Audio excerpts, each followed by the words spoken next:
Hello आज friends, this is Zaheer and welcome you back to SSB crack exams. जून 2023 में पूरे 39 साल हो चुके हुए हैं ऑपरेशन ब्लू स्टार को लेकर। तो आज के इस वीडियो में मैं उसी हिस्टोरिक इवेंट से डिस्कस करूंगा। दरअसल ड्रेडफुल इवेंट मैं उसे कहूंगा क्योंकि हिंदुस्तान के इतिहास में वन ऑफ द मोस्ट एक टर्निंग पॉइंट्स भी आप उसे कह सकते हैं इंडियन पॉलिटिक्स में, इंडियन हिस्ट्री में। तो आज के इस वीडियो में मैं आपसे ए टू जेड डिटेल डिस्कस करने जाऊंगा कि दरअसल ये ऑपरेशन ब्लू स्टार की ज़रूरत क्या थी, उसके पीछे के इवेंट्स क्या क्या थे और ऑपरेशन ब्लू स्टार के बाद किस तरीके से हमें इवेंट्स देखने को मिले, उन सभी के बारे में आज के इस वीडियो में डिस्कस करेंगे। तो आइए वीडियो को शुरू करते हैं। तो रिसेंटली न्यूज़ चैनल्स में छाया हुआ था और कई सारे एडिटोरियल पेजेस में भी आपने पढ़ा हुआ होगा कि पूरे 39 साल जो है वो कंप्लीट हो चुके हैं ऑपरेशन ब्लू स्टार को, जहां पर इंडियन आर्मी वालों ने अमृतसर में जो गोल्डन टेम्पल है उसमें से मिलिटेंट लीडर जर्नैल सिंह भिंद्रावाले और उनके फॉलोअर्स को निकालने की, मार भगाने की कोशिश की हुई थी। सबसे पहली चीज, ऑपरेशन ब्लू स्टार है क्या? देखिए, ऑपरेशन ब्लू स्टार जो था वो इंडियन आर्मी का एक ऑपरेशन था जो कि जून 1984 में कैरी आउट किया गया था गोल्डन टेम्पल अमृतसर पंजाब में।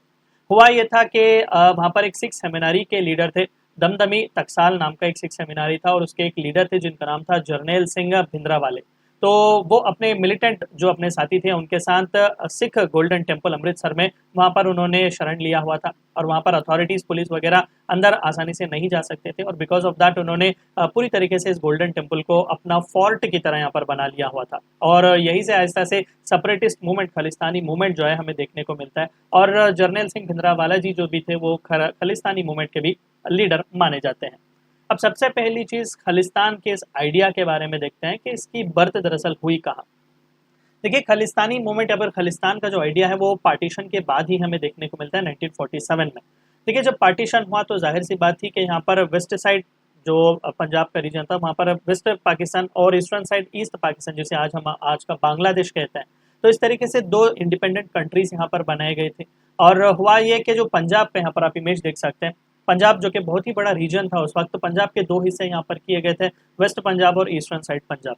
ईस्टर्न पंजाब तो इंडिया में रह गया लेकिन वेस्ट पंजाब जो था वो पाकिस्तान के रीजन में चला गया। अब यहाँ पर हुआ क्या कि लाहौर और नानकाना साहिब जैसे कल्चरली और रिलीजियसली इंपॉर्टेंट जो सिटीज़ हैं पंजाब सिखों के लिए, वो पाकिस्तान में चले गए डिवीजन के बाद। तो यहाँ पर एक ही सवाल उठा हुआ था सिखों के बीच के, मुसलमानों को तो पाकिस्तान मिल गया, हिंदुओं को तो हिंदुस्तान मिल गया, सिखों को क्या मिला? तो ये थोड़ा बहुत इस तरीके से कई सारे जर्नलिस्ट ने ये आर्टिकल्स भी यहाँ पर कवर किए हुए हैं। और एडिशनली साथ ही साथ यहाँ पर चंद डिसकंटेंट भी था सिखों के बीच, खास करके एडमिनिस्ट्रेटिव इश्यूज यहाँ पर, जैसे कि रिवर वाटर शेयरिंग का इशू हो गया बाकी स्टेट्स के साथ। किस तरीके से ये सभी चीज़ें होंगी। और यही टाइम फ्रेम था जब डिमांड्स बढ़ चुकी हुई थी ऑटोनॉमी को लेकर सिख के रीजन में। और साथ ही साथ यही वो टाइम फ्रेम था जब चंद लोगों के बीच ये सोच भी आ रही थी कि एक सिख सॉवरेन स्टेट के बारे में हम क्यों ना सोचें। और ये माना जाता है कि पाकिस्तान वालों ने इस खालिस्तानी मूवमेंट को एड भी किया हुआ था, हेल्प भी किया हुआ था कई सारे आर्म्स और फंड्स को सप्लाई करके। और साथ ही साथ 1950 से लेकर 1966 ये ऑटोनॉमी के लिए जो है वो डिमांड कंटिन्यूसली चल रही थी। तो किया क्या गया कि अर्सवाइल पंजाब जो स्टेट था, यहाँ पर आप देख सकते हैं फ्रॉम 1951 से 1966 तक। तो 1966 में हुआ क्या कि हिंदू मेजोरिटी जो स्टेट्स थे, एक तो हिमाचल प्रदेश का था, दूसरा हरियाणा का था, इन्हें पंजाब से अलग किया हुआ था। और पंजाब जो यहाँ पर सिख स्पीकिंग, पंजाबी स्पीकिंग जो मेजोरिटी, सिख मेजोरिटी जो था उसे पंजाब की तरह यहाँ पर बना दिया गया था और चंडीगढ़ को बहुत हरियाणा और पंजाब का कैपिटल यहाँ पर बना दिया गया था।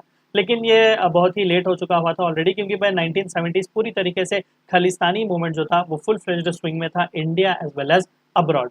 तो थोड़ा बहुत इस खालिस्तानी मूवमेंट के बिल्डअप के बारे में भी जानने की कोशिश करते हैं कि दरअसल सिनेरियो था क्या। देखिए, जर्नैल सिंह भिंद्रेवाला जो थे वो एक फायर ब्रांड प्रीचर माने जाते थे, रिलीजियस। तो जाहिर सी बात थी कि उन्होंने एक ऐसे पोजीशन में खुद को रखा हुआ था या फिर बनाया हुआ था कि वो ऑथेंटिक वॉइस बने हुए थे सिखों की, खासकर जब वहाँ पर पॉलिटिकल अनसर्टेनिटी इस टाइम फ्रेम में 1950 से लेकर 1960s या 70s में जो पंजाब में हो रही थी। इनिशियली कांग्रेस जो था वो कोर्ट अप करने की कोशिश कर रहा था जर्नैल सिंह को, क्योंकि शिरोमणि अकाली दल का इन्फ्लुएंस जो था वो पंजाब स्टेट में बहुत ही ज़्यादा हमें देखने को मिल रहा था। तो अकाली दल वालों को टैकल करने के लिए पॉलिटिकली कांग्रेस वालों ने कहीं ना कहीं भिंद्रेवाला को अपने साथ ले लिया हुआ था। लेकिन बाय अर्ली 1980s कांग्रेस वालों को भी पता चल चुका हुआ था कि दरअसल ये भिंद्रेवाला जो थे, जर्नैल सिंह, वो एक प्रॉब्लम बन चुके हुए थे, क्योंकि ऑलरेडी उनके जो कैप्टिव ऑडियंस थे वो यूथ थे, यंगस्टर्स थे। यंगस्टर्स में उनकी फॉलोइंग बहुत ही अच्छी थी और उनके फॉलोअर्स जो थे वो एक्टिवली वायलेंट हो जा रहे थे, पूरी तरीके से वायलेंस इंक्रीज कर रहे थे। और खुद भिंद्रेवाला जो थे वो कई सारे अग्रेसिव रेटोरिक में भी एंगेज कर रहे थे खुद को। 1982 में यहाँ पर एक मेजर मूवमेंट होता है जहाँ पर अकालीस जो है वो सड़कों पर उतरते हैं। अकाली दल वाले, उसे धर्म युद्ध मोर्चा का नाम यहाँ पर उस सिविल डिसोबीडियंस मूवमेंट को दिया जाता है, और इसी मूवमेंट का मेजर हिस्सा बने हुए थे जर्नैल सिंह जी। और हुआ क्या कि इसी मूवमेंट के चलते हुए वो अकाल तख्त गोल्डन टेम्पल के कॉम्प्लेक्स में चले जा चुके हुए थे, क्योंकि वो अरेस्ट को अवॉइड करना चाहते थे, वो अरेस्ट नहीं होना चाहते थे, और अथॉरिटीज इतने सीक्रेट श्राइन में अंदर जाकर किसी भी तरीके की एक्टिविटी नहीं कर सकती थी। तो कपल ऑफ ईयर्स इसी तरीके से खेल चल रहा था। 1983 में बहुत ही बड़ा स्पार्क हमें देखने को मिला जब एएस अठवाल नाम के एक डीआईजी को मार गिराया गया गोल्डन टेम्पल के बाहर, गोल्डन टेम्पल के उसी विसिनिटी में, और उनके बॉडी को डीके होने के लिए छोड़ दिया गया। तो अल्टीमेटली 1984 में गवर्नमेंट ने पूरी तरीके से डिसाइड किया कि अब ये खेल जो है वो बंद करना पड़ेगा, कितने दिन हम इसी तरीके से खेल खेलेंगे, और आर्म्ड फोर्सेस को हमें भेजना ही पड़ेगा ताकि भिंद्रेवाला और उनके जो कोई भी मिलिटेंट फॉलोअर्स हैं उन्हें गोल्डन टेम्पल से फ्लश आउट कर सके। यही वो टाइम फ्रेम था जब गोल्डन टेम्पल के कॉम्प्लेक्स जो था वो किसी फोर्ट से कम नहीं था, पूरी तरीके से किले की तरह वो महफूज था, जो कि बहुत ही बड़ा वो कॉम्प्लेक्स था। तो जाहिर सी बात थी कि जर्नैल सिंह और उनके फॉलोअर जो थे वो आसानी से यहाँ पर हेड आउट कर सकते थे, और साथ ही साथ कई सारे महीनों से जर्नैल सिंह और उनके साथी जो थे वो कई सारा चंक जमा कर चुके हुए थे, कई आर्म्स और एम्यूनेशन उनके पास थे इस कॉम्प्लेक्स में, गोल्डन टेम्पल के कॉम्प्लेक्स में उन्होंने रखे हुए थे स्ट्रेटेजिकली अपने डिफेंस के लिए। और फर्दर मोर यहाँ पर एक और क्रूशियल पर्सनैलिटी आते हैं जिनका नाम है मेजर जनरल शहबाग सिंह जी। ये दरअसल डिसमिस किए गए थे इंडियन आर्मी से, उन पर कई सारे सीरियस के करप्शन चार्जेस लगाए हुए थे, तो वो भी नाराज थे यहाँ पर। बिकॉज ऑफ दैट उन्होंने जर्नैल सिंह जी की सपोर्ट की हुई थी, और भिंद्रेवाले के जितने भी मिलिटेंट मैन थे यहाँ पर गोल्डन टेम्पल के under, major general Sehwag Singh ji ने ही उन्हें मिलिट्री ट्रेनिंग दी हुई थी। तो ये लोग ऑलरेडी मिलिटेंट्स जो थे वो पूरी तरीके से ट्रेन थे मिलिट्री टैक्टिक्स में भी। तो खेल शुरू होता है जून 1 को, जब 4 दिन मेन आर्मी जो एंटर करने वाली थी उससे पहले गोल्डन टेम्पल कॉम्प्लेक्स के आसपास हमारे सीआरपीएफ के जवान जाने लग गए। पूरी तरीके से घेरा नाकाबंदी वहां पर की गई थी, और सीआरपीएफ वालों ने चंद शॉट्स जो थे, फायरिंग जो थे उन्होंने पहली बार शुरू किए हुए थे, बस ये देखने के लिए कि जो मिलिटेंट्स अंदर हैं उनका स्ट्रेंथ क्या है और किस तरीके की ट्रेनिंग उन्हें दी गई है। यहाँ पर सरप्राइज सीआरपीएफ वालों को मिला कि मुंह तोड़ जवाब वहां पर अंदर से मिलिटेंट्स ने सीआरपीएफ वालों को भी दिया हुआ था, विच क्लियरली सेट कि अच्छा खासा उनका ट्रेनिंग किया गया था गोल्डन टेम्पल के अंडर, ताकि वो गोल्डन टेम्पल को डिफेंस कर सके और अपने खालिस्तानी इशू को वो आगे बढ़ा सके। जून 3 यहाँ पर हमें देखने को मिला जब सरकार ने पूरी तरीके से पूरे पंजाब स्टेट में 36 घंटे का कर्फ्यू लगाया हुआ था। पूरी तरीके से methods of communication, public travel को सस्पेंड किया गया था, इलेक्ट्रिसिटी लाइंस को कट ऑफ किया गया था, और मीडिया पर कंप्लीट सेंसरशिप लगाया गया था। और अल्टीमेटली जून 5 का वो दिन आया जब फाइनली ऑपरेशन ब्लू स्टार के नाम से रातों रात यहाँ पर आर्मी को अंदर भेजने की कोशिश की गई थी। इनिशियली थ्रस्ट तो यही था कि जो हाईली पर्च्ड जो डिफेंसिव पोजीशंस था, जो कि भिंद्रावाला के लोगों ने डिफेंसिव पोजीशंस बनाए हुए थे, उसे हम पूरी तरीके से न्यूट्रलाइज करें, क्योंकि आर्मी वालों को लगता था कि जब तक टेम्पल का कंपाउंड जो है ये असॉल्ट से बचाया नहीं जाएगा, ये खेल इसी तरीके से रहेगा, यानी कि उनके डिफेंसिव फोर्सेस को हमें पहले तोड़ना पड़ेगा। और साथ ही साथ यहाँ पर क्या हुआ कि आउटर डिफेंसेस की जब बात की गई तो टेम्पल के कॉम्प्लेक्स को थोड़े बहुत हिस्से यहाँ पर गिरा दिए गए थे।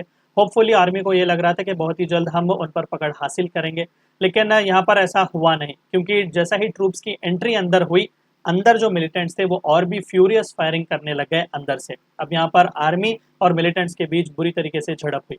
आर्मी वालों ने, ट्रूप्स वालों ने कोशिश की, जो परिक्रमा होती है यानी कि सरकम एम्बुलेटरी जो पाथ यहाँ पर होता है, जो कि मेन अकाल तख्त साहिब के आसपास होता है, उसे पकड़ने की यहाँ पर कोशिश की गई, और उन्होंने ये पूरी तरीके से एंटिसिपेट नहीं किया था कि स्ट्रॉन्ग रेसिस्टेंस उन्हें वहाँ पर मिलेगा।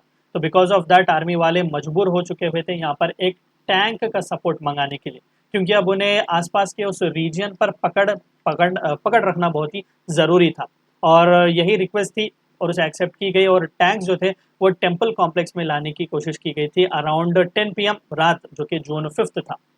और साथ ही साथ यहाँ पर अगले 12 घंटे जो आर्मी का टैंक था विजयंता, उस पे कंटिन्यूसली शेलिंग्स यहाँ पर किए गए थे गोल्डन टेम्पल पर, जो कि 5 पावरफुल सीट्स में से एक है सिखों के, जो कि टेम्पल अकाल तख्त जिसे हम कहते हैं। और अकाल तख्त यही वो मेन लोकेशन था पूरे उस गोल्डन टेम्पल के कॉम्प्लेक्स में जहाँ पर भिंद्रेवाला का लोकेशन था, और रेसिस्टेंस सबसे ज़्यादा स्ट्रॉन्गेस्ट इसी रीजन में हमें देखने को मिल रहा था। अब कंटिन्यूसली टैंक के शेलिंग एक ऐसे एरिया पर हो रहे हैं जो कि सिखों के लिए one of the most religiously secret जगह है, तो जाहिर सी बात है कि सिख कम्युनिटी में ऐसा एंगर जो था वो भरा हुआ था कि इस तरीके की चीज़ जो थी वो की जा रही हुई थी। और टैंक्स यहाँ पर लाना बहुत ही एक्सट्रीमली इफेक्टिव प्रूव हुआ, बिकॉज ऑफ दैट हुआ ये कि हमें अंदर जाने का मौका यहाँ पर आसानी से हमारे ट्रूप्स को मिला हुआ था। तो जैसा ही 6 जून की सुबह हुई तो मशीन गन्स और चाइनीज मेड आरपीजीएस जो कि ज़्यादातर भिंद्रावाला और उनके सपोर्टर्स इस्तेमाल कर रहे थे, उन सभी को न्यूट्रलाइज किया हुआ था। और 6 जून सुबह 11 बजे के समवेयर अराउंड 25 ऐसे मिलिटेंट्स उस बिल्डिंग से बाहर दौड़ते हुए हमें देखने को मिले।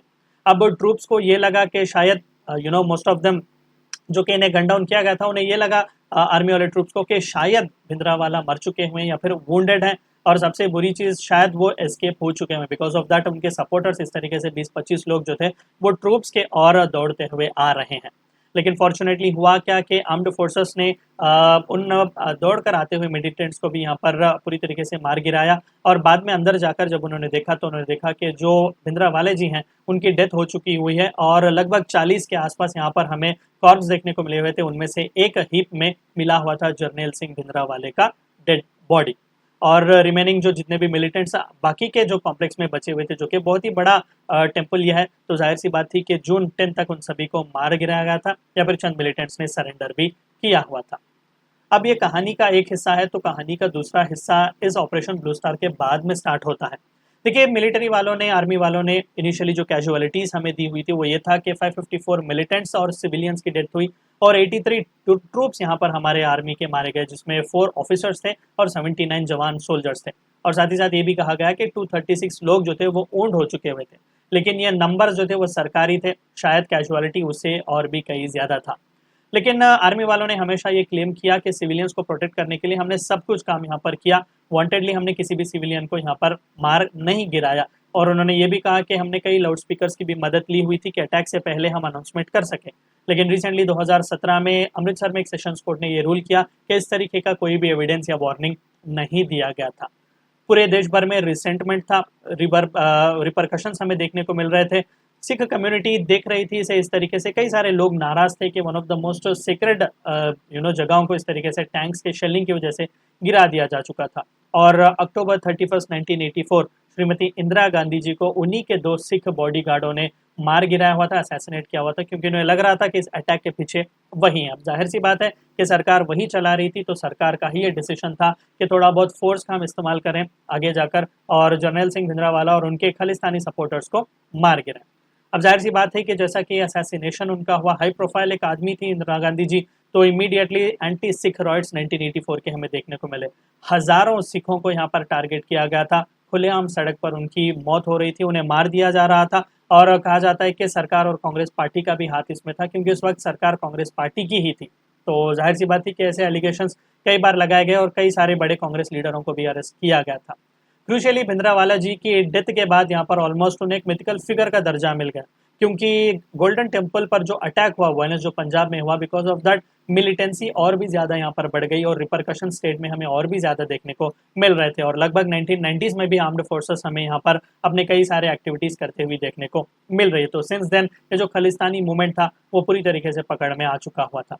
केपीएस गिल, जिन्हें सुपर कॉप भी कहा जाता था, जो कि फॉर्मर पंजाब के डीजीपी रहे हैं और खालिस्तानी मूवमेंट से टैकल करने, मिलिटेंसी, पंजाब में मिलिटेंसी को टैकल करने में बहुत ही बड़ा जिन्होंने योगदान प्ले किया हुआ था, उन्होंने एक आर्टिकल में पंजाब स्टोरी में उन्होंने ये लिखा हुआ था कि ऑपरेशन ब्लू स्टार जो था वो पॉसिबली सिंगल मोस्ट ऐसा significant act of political over action और मिलिट्री इनकम्पिटेंसी था, जिन्होंने पूरी तरीके से एक नए मूवमेंट को लीज दिया, लाइफ दिया हुआ था, जो कि खालिस्तानी मूवमेंट था, जो कि आसानी से सिंपली एंड किया जा सकता था मिड 1980s में ही। शायद पॉलिटिकल ओवर एक्शन और मिलिट्री इनकम्पिटेंसी की वजह से ही ये खालिस्तान का मूवमेंट हमें उस वक्त पनपने देखने को मिला और आज भी वो इंडिया को सता रहा है। तो ये थी चंद बातें आपको ऑपरेशन ब्लू स्टार के बारे में जाननी थी। वीडियो को एंड करने से पहले आप सभी को एक और बार याद दिला दूं कि एसएसबी क्रैक एग्जाम्स के पास एसएसबी इंटरव्यू से related full fledge online course available है। हर महीने इसके नए बैचेस स्टार्ट होते हैं। Apart from that we provide you courses like NDA, CDS and AFCAT and warrior 10 is a code which you should use so that you get 10% discount. Meet you next time. Until then, stay healthy, stay safe. Thank you for watching my video. जय हिंद। अगर आप एक defence aspirant हैं और SSB interview, NDA, CDS, AFCAT जैसे exams के लिए prepare कर रहे हैं तो आप एसएसबी क्रैक एग्जाम्स के कोर्स को चेक करना ना भूलें। आप हमारी लर्निंग एप्लीकेशन को गूगल प्ले स्टोर से भी डाउनलोड कर सकते हैं।